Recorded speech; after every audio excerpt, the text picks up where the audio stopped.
And she says the most offensive thing to me that you can say to a person of color in the United States of America. She asks me, "Were you born in this country?" And I was immediately offended. I put my hands on my hips and I said, "Yeah, I was born in this country." She then goes on to ask me, "How old are you?" I said, 19 years old. She says, "Are you married?" I said, "No, ma'am." She says, "Do you have any kids?" I said, "No, ma'am." "May I help you find something?" She then goes on to tell me something that changed my life forever. She says, "You look like you could be the next Miss USA." And I laughed at this woman hysterically. I said, "Lady, I don't know what you're talking about. I'm going into my sophomore year at Virginia State. I'm about to commission in 3 years, go on active duty, be a military officer." Somehow, this crazy woman convinced me to meet her at Starbucks the very next day. She brought this foot-tall stack of pageant books, and she goes on to convince me to compete in my very first pageant. I compete in my first pageant 3 months later, and I lose. I go back the second year, compete in my state pageant, and I lose. I go back the third year, compete in my state pageant, and I lose. Go back the fourth year, compete in my state pageant and lose. Go back the fifth year, compete in my state pageant and lose. But guess what happens the sixth year? I lose.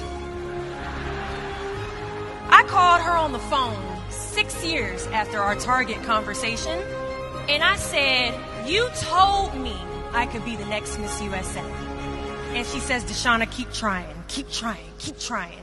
In June of 2015, this amazing, kind of cuckoo woman passes away from leukemia. In December 2015, I win Miss District of Columbia, USA. In June 2016, I'm crowned the first soldier to win Miss USA. And last January in Manila, Philippines, I walked the Miss Universe stage and placed top 9 amongst 86 countries.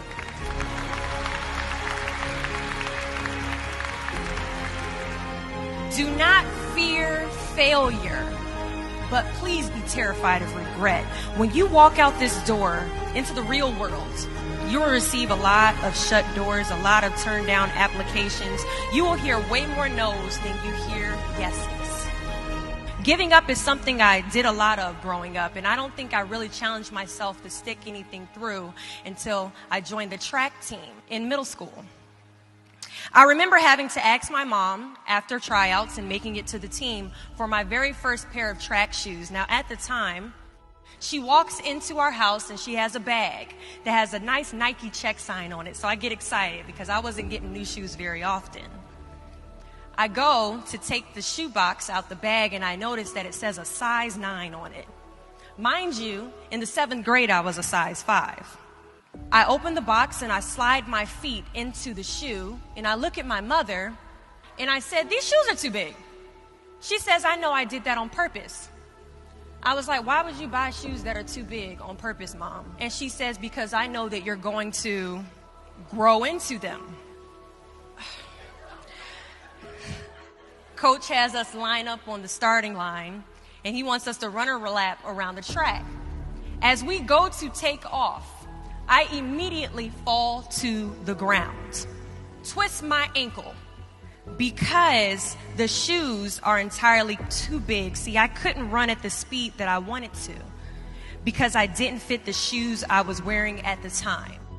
Now, many of us have goals we're trying to achieve, but the person we are right now is not the person that we need to be when we cross the finish line to our dreams. So we must walk and pace ourselves on this journey to our goals because we haven't grown enough in ourselves to fit the shoes that we need to achieve our aspirations. But let me tell you something. If I had won Miss USA my very first year, I would not have been Miss USA. I would not have been the version of myself that I needed to be to properly handle a national title. Many of us aren't ready to walk the race.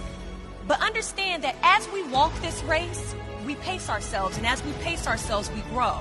And as we grow, our foot gets bigger, and as our foot gets bigger, our shoes begin to fill, and as our shoes begin to fill, we can now run a little bit faster, and as we pick up the pace, we get to the finish line At the exact time we are destined to cross it, do not fear the word no.